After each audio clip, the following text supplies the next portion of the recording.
times and sat on the end of the bag. And I'm just sitting there, and all of a sudden I hear this ringing in my ear. And it sounded like two ball-peen hammers that hit together. It's getting louder. And all of a sudden I look down, and I'm shaking. Now I'm not on the ground anymore. I'm up about this high off the ground. And I'm shaking like this, and now my arms are out.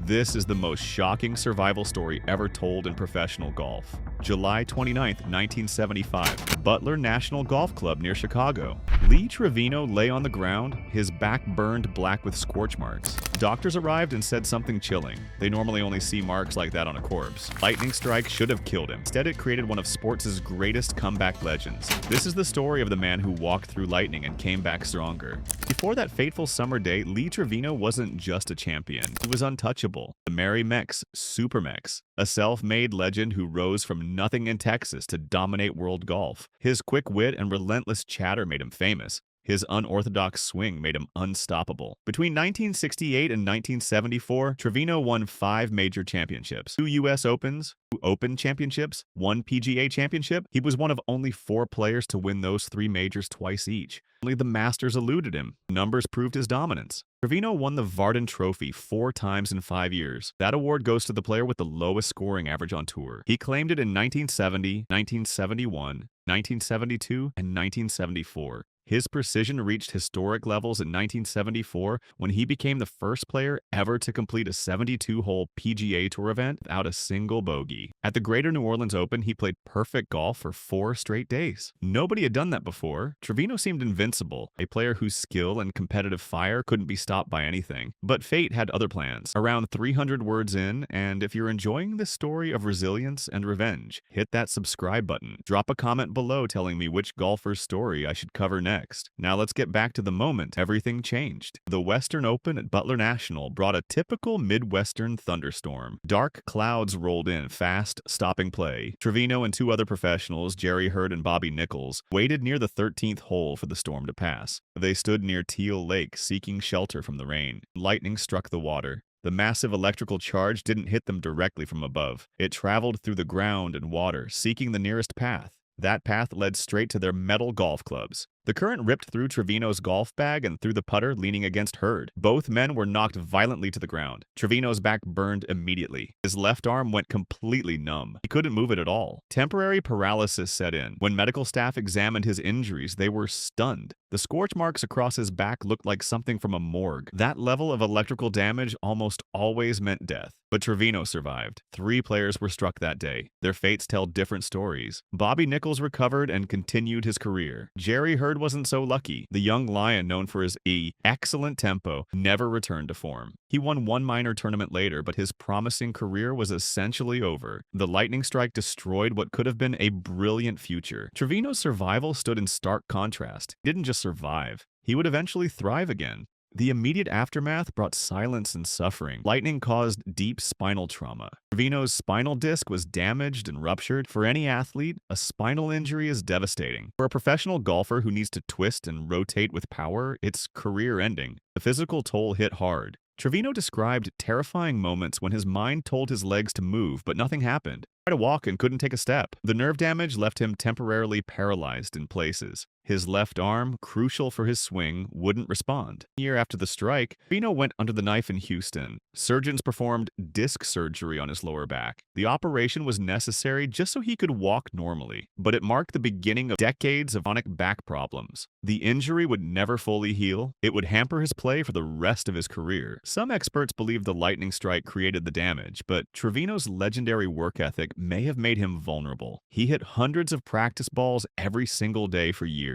His philosophy of moving dirt to gain confidence and mastery had turned his body into a machine. But that same dedication may have weakened his spine, making the lightning strike even more devastating. Here's what makes Trevino's response so remarkable. When reporters asked how he'd handle future storms on the golf course, he didn't hesitate. He said he'd take out his 1-iron and point it at the sky because not even God can hit a 1-iron. The joke spread like wildfire. It was classic Supermex. Defiant, funny, smart. The 1-iron was the hardest club in the bag to hit well. By challenging God to hit it, Trevino was mocking death itself. He was taking control of a story that nature had violently stolen from him. But years later, after the chronic pain persisted, Trevino added something deeper to that story. He admitted he felt he deserved to get hit. The week before, he'd stayed outside during a lightning delay just to entertain the crowds. He tempted fate, and fate answered. Looking back with wisdom earned through suffering, Trevino finally conceded the truth. God can hit a one iron. This shift from defiance to reverence showed growth. The lightning strike changed him physically and spiritually. He learned humility while keeping his signature wit. After surviving the strike and serving 4 years in the Marine Corps, Trevino said there wasn't anything he was scared of except his wife. Despite the surgery in 1976, Trevino refused to quit. Less than 1 year after nearly dying, he won the Colonial National Invitation on May 16, 1976. Victory proved his technical genius remained intact. Followed it up with his second Canadian Open title in 1977, his third in 1979. These wins showed incredible competitive durability,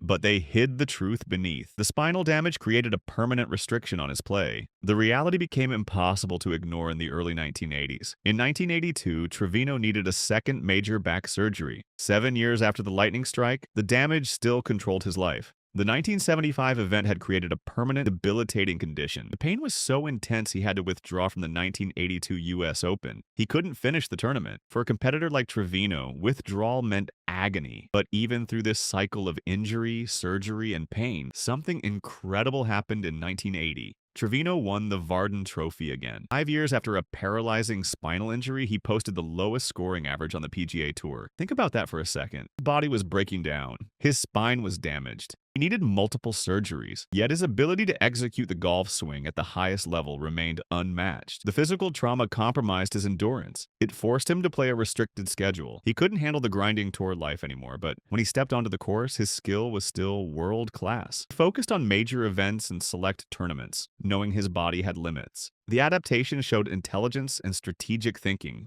born from survival. By 1984, most people thought Trevino's time had passed. He was 44 years old. He'd had 2 major back surgeries. Chronic spinal pain limited how much he could play. Younger players dominated the tour. Trevino was respected but considered past his prime for major championship contention. Then came a conversation with his wife, Claudia, that changed everything. She told him something simple but powerful. Even though you are 44, your clubs don't know your age. That one line cut through all the noise. It forced Trevino to focus on execution, not on his failing body or his age. At Shoal Creek in Birmingham, Alabama, Trevino delivered one of the most heartwarming comebacks in sports history. The PGA Championship became his stage for ultimate revenge. He shot 15 under par and won by 4 strokes over Gary Player and Lanny Wadkins. His 6th and final major championship was secured. The way he won made it legendary. Trevino became the first player in PGA Championship history to shoot all 4 rounds under 70. He posted 69, 68, 67, 69. 4 straight rounds of brilliant controlled golf. The victory carried extra weight because of who he beat. Gary Player, a fitness fanatic and one of golf's greatest competitors, finished 4 shots back. Lanny Wadkins, 11 years younger than Trevino, couldn't keep pace. Field included some of the game's rising stars in their physical prime with healthy backs and unlimited practice time.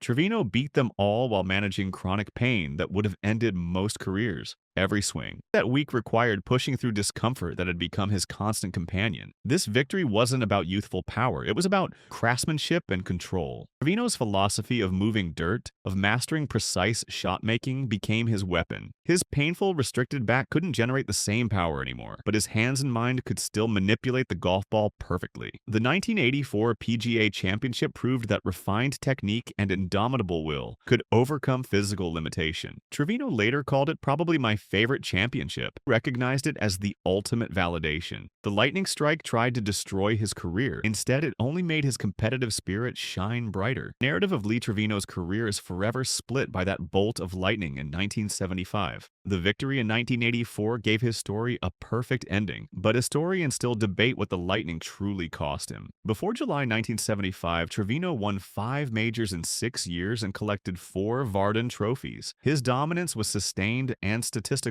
After the strike, despite surgeries and constant pain management, won only one more major. The 8 years following the injury, when Trevino was physically compromised, represent a massive loss. The experts believe he would have won several more major championships if lightning hadn't found him that day. Understanding what Trevino lost requires understanding what he was. Between 1968 and 1974, he wasn't just winning, he was rewriting what it meant to be consistent at the highest level. His 4 Vardon trophies in 5 years showed a level of scoring excellence that few have matched. When he completed that bogey-free tournament in 1974, he proved something remarkable about his mental game. Most players have one bad hole per round. Trevino went 72 holes without a single mistake. That kind of precision comes from thousands of hours moving dirt on the practice range. It comes from understanding your swing so deeply that error becomes nearly impossible. The lightning strike didn't just damage his spine, it attacked the foundation of his entire approach to golf. Trevino's game was built on repetition and muscle memory. He practiced relentlessly, proving the same swing over and over until it became automatic. But nerve damage disrupts that automaticity. Suddenly, the signals from his brain to his muscles didn't travel the same way. The paralysis he experienced, even temporarily, meant learning basic movements. For a player whose genius came from perfect repetition, this was devastating. He had to rebuild his swing while managing constant pain and uncertainty, whether his body would cooperate. Look at the numbers. Before the strike, between 1968 and July 1975, Trevino won 5 majors and about 20 PGA Tour events. He captured 4 Vardon trophies. After the strike, from August 1975 to 1985, he won 1 major and about 9 tour events. He earned 1 more Vardon trophy in 1980. His total career includes 6 majors and 29 tour wins, with 5 Vardon trophies. The difference is stark. Consider what those missing years could have meant. Trevino was only 35 years old when lightning struck. Most golfers hit their absolute peak in their mid to late 30s. Jack Nicklaus won 4 majors after turning 35. Watson won 5. These were Trevino's prime years, stolen by an act of nature. The timing couldn't have been worse. He just won the PGA Championship in 1974, proving he was still at the top of his game. Then the lightning strike forced him into survival mode instead of championship mode. The physical limitations changed everything about his approach. For 1975, Trevino could play a full schedule, grinding out wins week after week. After the surgeries, he had to pick and choose. Every tournament became a calculated risk. His back hold up for 4 rounds? Could he practice enough to stay sharp without triggering debilitating pain? These questions haunted him throughout the late 1970s and early 1980s. But here's the thing. While the Lightning may have stolen victories and statistics, it elevated his legacy beyond numbers. Trevino became more than a great golfer. He became an icon of tenacity, a man so tough he literally defied a force of nature. The fact that he was inducted into the World Golf Hall of Fame in 1981, while still fighting through recovery, proves his influence transcended wins and losses. His story became a powerful reminder about the unpredictable nature of life and the importance of perseverance.